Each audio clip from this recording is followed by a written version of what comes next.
प्यारे बच्चों नमस्कार। आपका स्वागत है हमारे YouTube चैनल जय क्लासेस पर। आज हम आपके लिए धर्म में इस्लाम धर्म और ईसाई धर्म के बारे में बात करेंगे। तो पहले हम ईसाई धर्म के बारे में, बहुत छोटा टॉपिक है इसके बारे में बात कर लेते हैं।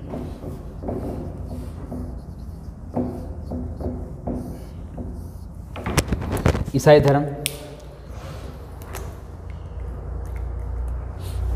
धर्म के प्रवर्तक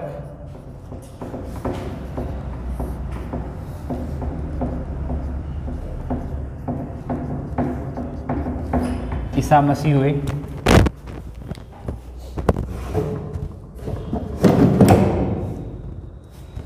मार्कर कहाँ गए सारे?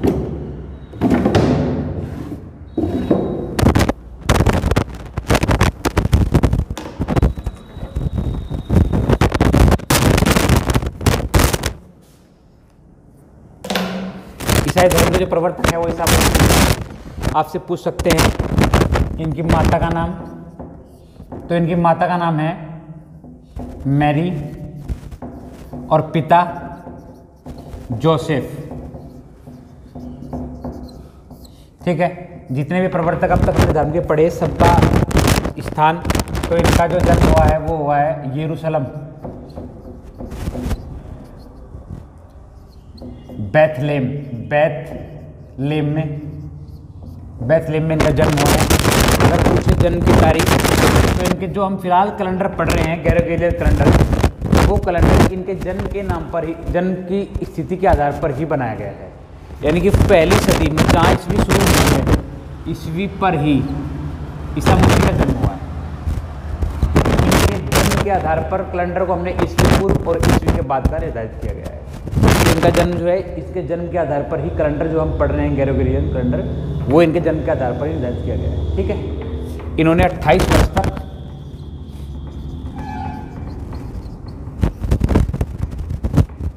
एक पढ़ाई का कार्य किया।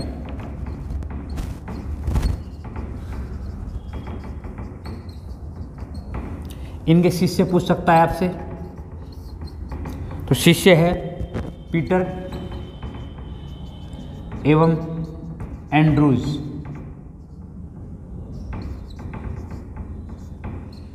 ये इनके शिष्य है। जो इस धर्म की प्रसिद्ध पुस्तक पूछ सकता है, जो धार्मिक पुस्तक है इनकी वो है बाइबिल। इसके बारे में ये कहा जाता है कि बाइबिल जो है देवदूत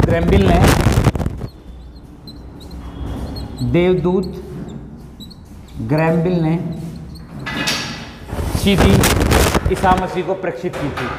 ठीक है, ईसाई धर्म की मान्यताओं के अनुसार ईसा मसीह को भगवान की संज्ञा नहीं दी गई है। इन्हें कहा गया है ईश्वर पुत्र।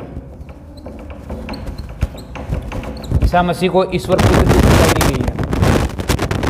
30 वर्ष की अवस्था में इन्हें जो है फांसी दी गई थी, और जिस जर्मन गवर्नर ने फांसी दी थी उसका नाम था, इनको सूली पर चढ़ाया था। फांसी ना देखे आप कहिए सूली पर चढ़ाया था जर्मन गवर्नर पोंटियस। ये आपसे पूछ सकता है। इस धर्म का जो प्रसिद्ध चिन्ह है वो है क्रॉस। ऐसा एक मार्क होगा जो इस धर्म का प्रसिद्ध चिन्ह है। ये धर्म से जुड़ी हुई बातें हैं। पूरी दुनिया में सबसे अधिक धर्म को अपनाने लोग जो आपको मिलेंगे वो धर्म को अपनाने वाले लोग मिलेंगे, और उनसे बहुत थोड़े जो है वो इस्लाम को मानने वाले। तो आज का जो हमारा टॉपिक है वो ईसाई और इस्लाम धर्म के आसपास घूमेगा। ईसाई धर्म के अलावा मुझे लगता है कि कोई बात मुझे बतानी हो आपको और कुछ जाना हो। ठीक है, आगे चले, आगे बढ़ते हैं। यहाँ से एक्सेप्टेड अगर कोई सवाल बनेगा तो यही बन जाएगा ईसा मसीह से जुड़ा हुआ। अब बात करते हैं इस्लाम धर्म की। पूरी दुनिया के बड़े धर्मों में सबसे नवीन धर्म है इस्लाम धर्म। नवीन मतलब सबसे नया। जो धर्म आए, बड़े धर्म माने जाते हैं पूरी दुनिया में, सबसे नया है, और इसे मानने वाले लोगों की संख्या पूरी दुनिया में दूसरे स्थान पर है। अगर पहले अगर के आधार पर आप देखेंगे तो ईसाई ज़्यादा है, और दूसरे नंबर पर अगर आप देखेंगे तो इस्लाम धर्म को मानने वाले लोग हैं। सबसे नया होने के बावजूद भी सबसे बड़ी संख्या में लोग इसे मानते हैं। ठीक है, तो बात करते हैं धर्म के प्रवर्तक। इस धर्म के प्रवर्तक हुए हैं हजरत मोहम्मद साहब। इनका जन्म 570 ईस्वी में मक्का में हुआ था। ध्यान दें,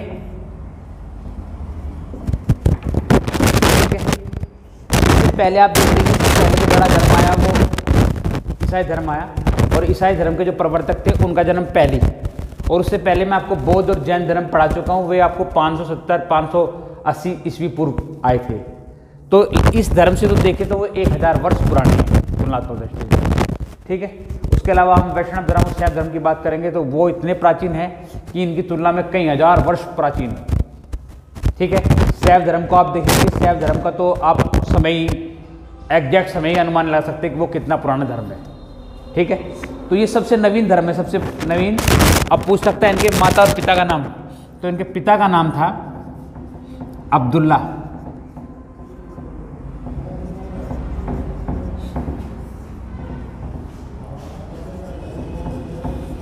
इनके पिता का नाम अब्दुल्ला और इनकी माता का नाम अमीना था, अमीना। ठीक है, इस धर्म की धार्मिक पुस्तक है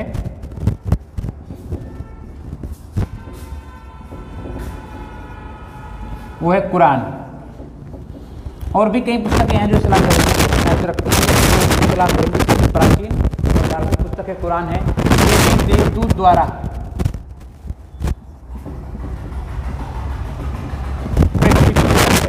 ये भी सीधी देवदूत द्वारा ही मोहम्मद साहब को प्रेषित की गई।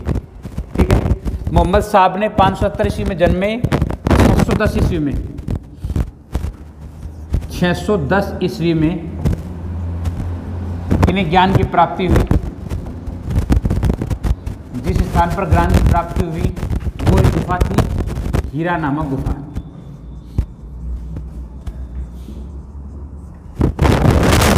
622 में इन्होंने मक्का से मदीना तक की, 622 ईस्वी में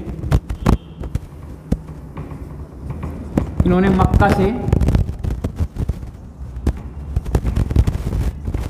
मदीना तक की यात्रा, इसे इस्लाम में हिजरी संवत कहा जाता है।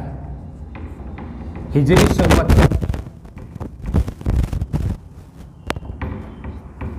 की संज्ञा दी गई। इन्होंने 622 में मक्का से मदीना तक इस यात्रा को इस्लाम जगत में हिजरी संवत कहा जाता है। ठीक है, इन्होंने महिला से शादी की, वो एक विधवा महिला थी, विधवा महिला से शादी की, और महिला का नाम था खदीजा। इन्होंने खदीजा नामक विधवा महिला से शादी करी। अगर इसकी पुत्री का नाम तो पुत्री का नाम था फातिमा। ठीक है, और क्या दामाद का नाम था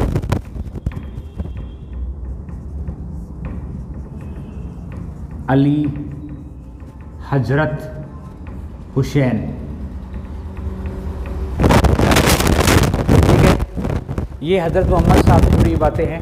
हजरत मोहम्मद साहब की विचारधाराएं एक इस्लामिक ग्रंथ में आई, और जिस ग्रंथ में हजरत मोहम्मद साहब के विचारों को, धार्मिक तथ्यों को संकलित किया गया, उस ग्रंथ का नाम है सुन्ना। एक किताब है जो हजरत मोहम्मद साहब के धार्मिक विचारों का संकलन है।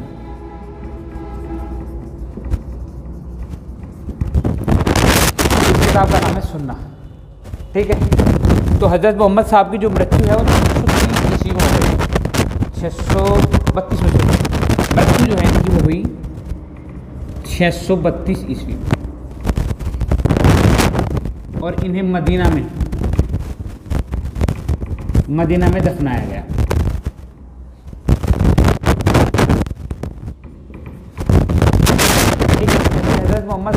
मृत्यु हुई तो फिर हजरत मोहम्मद साहब के धार्मिक उत्तराधिकार का प्रश्न उठा।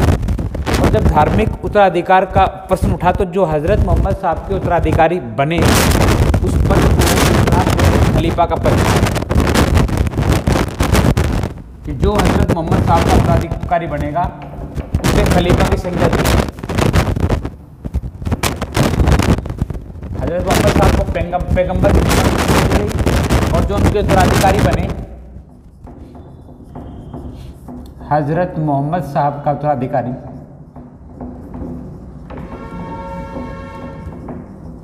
उत्तराधिकार पद क्या बना? खलीफा। इस्लाम में 1924 तक ये पद रहा, ठीक है। उसके बाद तुर्की के शासक ने मुस्तफा कमाल पाशा इस पद को समाप्त किया। आपसे एग्जाम में पूछ सकता है, इसे समाप्त किया है तुर्की शासक मुस्तफा कमाल पाशा ने। मुस्तफा कमाल पाशा द्वारा इस पद को 1924 में समाप्त कर दिया। ठीक है। अब हजरत मोहम्मद साहब की मृत्यु के पश्चात उत्तराधिकार का पद उनके शिष्यों के पास रहा। विवादों के बाद ये पद हजरत मोहम्मद साहब के दामाद अली हजरत हुसैन के पास आया। और जब हजरत हुसैन के पास पद आया तो इस्लाम दो विचारधारा, इस्लाम के दो भाग हुए। एक वो लोग हो गए जो हजरत मोहम्मद साहब की विचारधारा को धर्म सुन्नी विश्वास करते थे और वो कहलाए सुन्नी, इस्लामिक विचारधारा के सुन्नी पंथी लोग। और जो लोग हजरत हुसैन की बातों पर विचार करते थे या सहमत थे, अली की बातों से प्रभावित थे, वे कहलाए शिया। ठीक है। और इस्लाम का पद आगे बढ़ना शुरू हुआ। 661 में ये कहा जाता है कि खलीफा के पद के विवाद को लेकर बगदाद के एक शासक ने हत्या कर दी हजरत मोहम्मद साहब के दामाद अली हजरत हुसैन। कितने में? 661 में हुआ ये।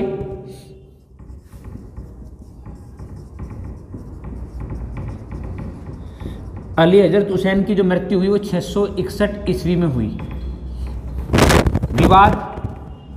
विवाद था खलीफा का पद या फिर धार्मिक उत्तराधिकार का कारण। जो बगदाद का शासक था उसकी इच्छा थी कि वो इस्लाम की जो बागडोर है उसके हाथों में आ जाए और इस बात को लेकर उन्होंने अली हजरत हुसैन की हत्या कर दी। और उनकी हत्या के पश्चात जो है शिया जो समुदाय था उसे बल मिला और ये बल में आ गया शिया समुदाय। ठीक है। 680 में इनके पुत्र, इनकी पश्चात जो है उत्तराधिकार इनके पुत्र के पास चला गया, वो थे हुसैन के पास चला गया। तो बगदाद के उसी खलीफा ने हुसैन को समझौते के लिए बुलाया और हुसैन की हत्या करबला नामक स्थान, करबला का लड़ाई का मैदान है, करबला में धोखे से हत्या कर दी हुसैन की 680 ईस्वी में। अली हजरत हुसैन का पुत्र था हुसैन, इसकी हत्या करबला में 680 ईस्वी में धोखे से बगदाद के खलीफा ने कर दी। विवाद का विषय वही था कि बगदाद का खलीफा नहीं, बगदाद का शासक था, वो खलीफा के पद की इच्छा है तो उसने इसकी हत्या करी। और इसके पश्चात शिया और सुन्नी, और ये भी समझा गया कि वो सुन्नी समुदाय के प्रति ज़्यादा आश्वस्त था, तो इस बात को लेकर शियाओं ने सुन्नी समुदाय पर आरोप लगाया कि उन्होंने जो है वैचारिक और धार्मिक मतभेद के कारण जो है हुसैन की हत्या करी। नहीं, इस्लाम की हम बात कर रहे हैं, यहाँ हम मुसलमान की बात नहीं कर रहे, हम इस्लाम, वो एक कल्चर हो जाएगा। धर्म इस्लाम है, मुसलमान धर्म नहीं है, वो एक कल्चर है जिसका ईमान पक्का है। मुसलमान का मतलब है मुसल्लम ईमान, जिसका ईमान पक्का हो वो मुसलमान है। तो इस संज्ञा की बात नहीं कर रहे, हम बात कर रहे हैं इस्लाम धर्म की। और इस्लाम धर्म की जो एग्जैक्ट डेट आपको बता रहा हूँ ये कन्फर्म है। ठीक है।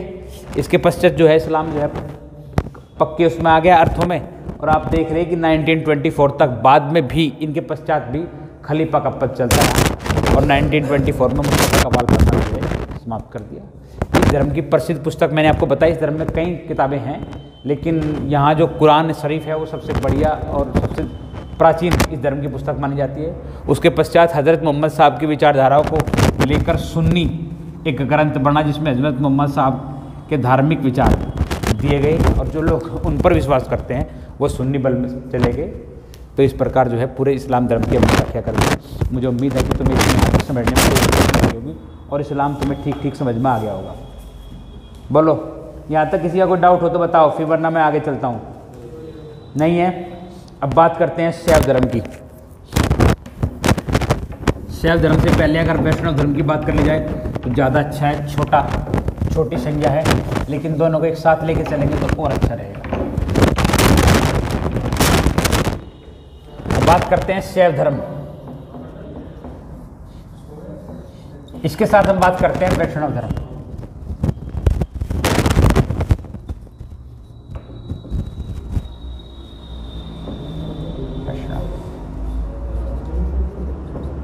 ठीक है, वैष्णव धर्म की बात बाद में करते हैं, पहले शैव धर्म की करते हैं। जो शिव की उपासना करते हैं, ठीक है, जो शिव की संज्ञा करता है,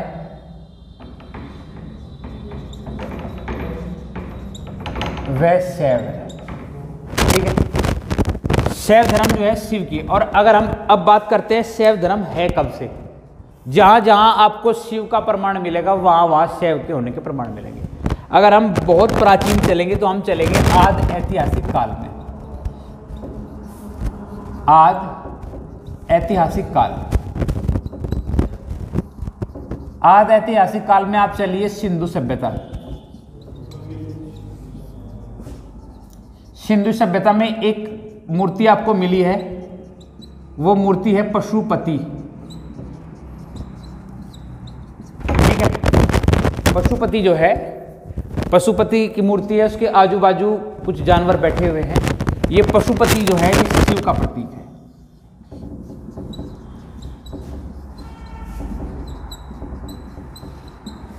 तो आज चले जाएंगे कितने पीछे। सिंधु सभ्यता का काल आप समझिए कितना है, 2350 से 1750। शुरुआत का क्या मतलब, शुरुआत तो बहुत पहले, कई 20 लाख वर्ष पूर्व है। लेकिन अगर शिव का आपको पहला प्रमाण मिलेगा तो यहां मिलेगा। ठीक है, इसके पश्चात आप काल पढ़ेंगे ऋग्वैदिक काल।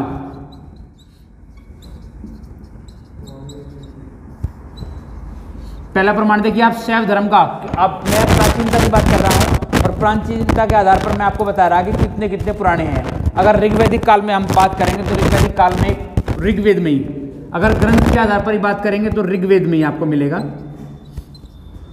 ऋग्वेद में जिक्र हुआ है रुद्र,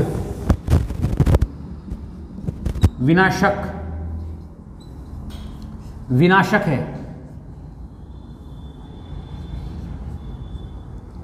यहां शिव को विनाशक के रूप में दर्शाया गया है ऋग्वेद में। अगर बात करें शिव के अवतारों की तो शिव के 24 अवतार है, 28 सॉरी। शिव के जो अवतारों की संख्या है अगर हम बात करें तो अवतार है 28। अगर शिव द्वारा किए गए नृत्यों की संख्या की बात करें तो ये 108 है।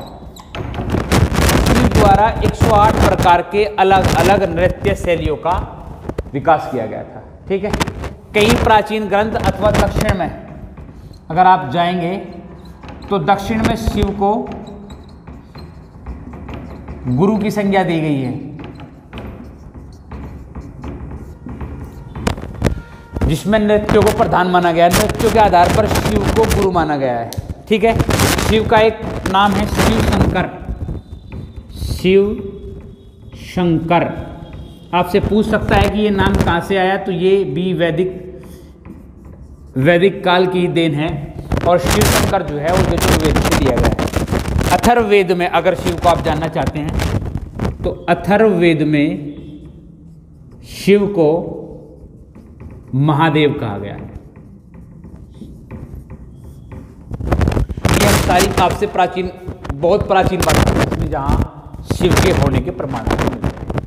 ठीक है, अगर शिव के बारे में सही तथ्य आप जानना चाहते हैं तो शिव के बारे में कहा जाता है कि शिव अनादि अनंत है, ना शिव का कोई प्रारंभ है ना ही शिव का कोई अंत है। ठीक, लेकिन जहाँ जहाँ से साक्ष्यों के आधार पर हम हिस्ट्री को पढ़ रहे हैं तो इन काल में हमने शिव का कोई ना कोई प्रमाण दिया। ठीक, अगर आगे इतिहास में पढ़कर आएंगे आप तो आप पाएंगे कि शिव और विष्णु गुप्त काल के पश्चात, या गुप्त काल में आप कह सकते हो, गुप्त काल में शिव प्लस विष्णु का एकात्मक रूप कहा गया हरि हर। इसमें हरि जो है वो विष्णु का है और हर जो है वो शिव का है। ये मूर्ति मिली है बाकायदा कि कहां से, किस काल से, गुप्त काल से। ठीक है, इसका पहला साक्ष्य, पहला जो साक्ष्य मिलेगा वो आपको मिलेगा कुषाण काल में, शिव प्लस विष्णु का। ये एक सिक्के पर चित्र है। ठीक है, शिव के 8 मूर्ति प्रमाण जो शिव के 8 अलग अलग रूपों को प्रमाणित करते हैं, जिनमें 4 रूप जो है वो विनाशक है और 4 रूप जो है वो प्रकृति के उद्वारक और प्रकृति के निर्माण में सहायक माने जाते हैं। तो शिव के 8 रूप दर्शाए जाते हैं, जिन 8 रूप में से 4 रूप जो है प्रकृति के श्रृंगार में काम आते हैं और 4 रूप जो है प्रकृति के निर्माण में। किसी किसी ग्रंथ ने शिव को ही प्रकृति कहा है। मेगास्थनीज ने शिव को डायनोसियस, एक्सेप्टेड सवाल, मेगास्थनीज ने शिव को डायोनीसियस, ये पूछ लेता है कि मेगास्थनीज ने क्या कहा। ठीक है, तो मेगास्थनीज ने शिव को डायोनीसियस कहा। ये एक्सेप्टेड सवाल है, आपसे पूछ सकता है। और दक्षिण में शिव को विरूपाक्ष, अगर आप दक्षिण भारत में जाएंगे तो दक्षिण में शिव को, ये मैं उत्तर की बता रहा था आपसे बात, दक्षिण में शिव को विरूपाक्ष की संज्ञा दी गई है। विरूपाक्ष, 2 बातें हैं दक्षिण से। एक तो ये दक्षिण में शिव को किसकी संज्ञा दी गई, एक अभी मैंने आपको बताया था दक्षिण के विषय में क्या, दक्षिण के विषय में इसकी जो मूर्ति है, उसका जो नाम है, उसकी संज्ञा जो है विरूपाक्ष की दी गई है दक्षिण में। ये शिव से जुड़ा हुआ है। ठीक है, और उसके अलावा शिव से जुड़ा हुआ शिव के वाहन के बारे में बात कर सकता है कि शिव के वाहन का नाम क्या है, तो वो नंदी है। ठीक है, शिव को योगाधिपति की उपाधि भी दी गई है, शिव को योगाचारी की उपाधि भी दी गई है, शिव को योग गुरु की उपाधि भी दी गई है, और मैंने आपको बताया कि शिव को दक्षिण में गुरु की संज्ञा भी दी गई। ठीक है, आगे बढ़े। अब थोड़ी सी बात कर ली जाए वैष्णव धर्म की।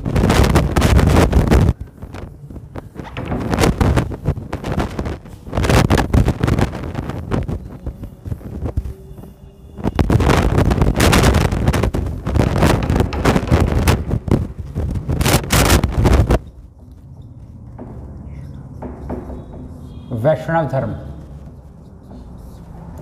जो विष्णु के उपासक, ठीक है, जो विष्णु की उपासना करते हैं या जो विष्णु की संज्ञा करता है,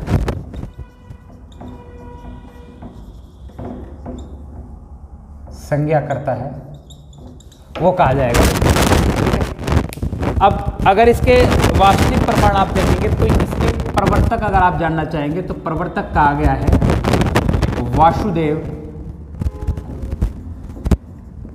वासुदेव कृष्ण को, बाद में जिन्हें विष्णु का अवतार माना गया। किसका? विष्णु का अवतार। आपसे एक्सेप्टेड सवाल ये पूछेगा कि किस काल में वैष्णव धर्म की सर्वाधिक विकास हुआ है तो गुप्त काल में।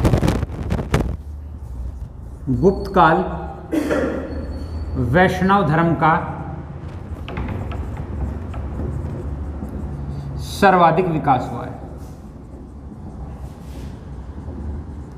मूर्ति पूजा भी गुप्त काल में ही, विष्णु की मूर्ति पूजा, या पूरे भारत में मूर्ति पूजा का जो काल है वो भी इसी काल को माना जाता है। ठीक है, विष्णु के 40 से अधिक अवतारों का अवतरण पृथ्वी पर होना है, जिनमें से कुछ का हो चुका और कुछ का भी होना अनिवार्य है। ठीक है, विष्णु को समृद्धि का, आदमी की समृद्धि का प्रतीक माना जाता है। जिस प्रकार मैंने शिव को बताया कि शिव प्रकृति के उत्पन्नकर्ता और संहारक दोनों हैं, इस प्रकार विष्णु को जो है हर व्यक्ति को संपन्न, धन संपन्न, सुविधा संपन्न जीवन बनाने का भगवान माना गया है। ठीक है, और अगर शिव की तुलना में इनकी तुलना करी जाए तो शिव इनकी तुलना में कई गुना प्राचीन है। आप देखेंगे गुप्त काल में ही इनका उदय हुआ। शिव और विष्णु दोनों को मिलाकर मैंने आपसे बताया है। ठीक है, अगर बात करें, मैंने बताया वसुदेव, तो इनके द्वारा भागवत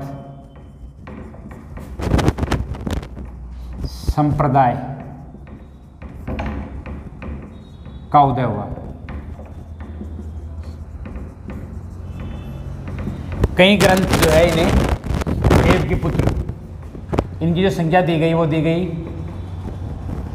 देव की पुत्र। ठीक है, और इनका जो जन्म स्थान है वो मथुरा में माना जाता है। ठीक है, आप देख रहे हैं कि इन पर, इनके द्वारा ही महाभारत काल में आपको एक भागवत गीता, जिसकी हम बात कर रहे हैं, उस ग्रंथ को दिया गया है, इसके द्वारा जो हिंदुओं के धार्मिक, यहाँ तक मान के चलूँ कि आज मैंने आपके सामने ईसाई, इस्लाम और शैव धर्म और वैष्णव धर्म चारों की अलग अलग व्याख्या कर दी। इतने एक्सेप्टेड क्वेश्चन से वो सारे आपसे डिस्कस करें। यहाँ तक किसी को डाउट नहीं है, इसके बाद चला गया। यहाँ तक आपने वीडियो इतनी ध्यान से देखा, उसके लिए बहुत बहुत धन्यवाद। Thank you very much.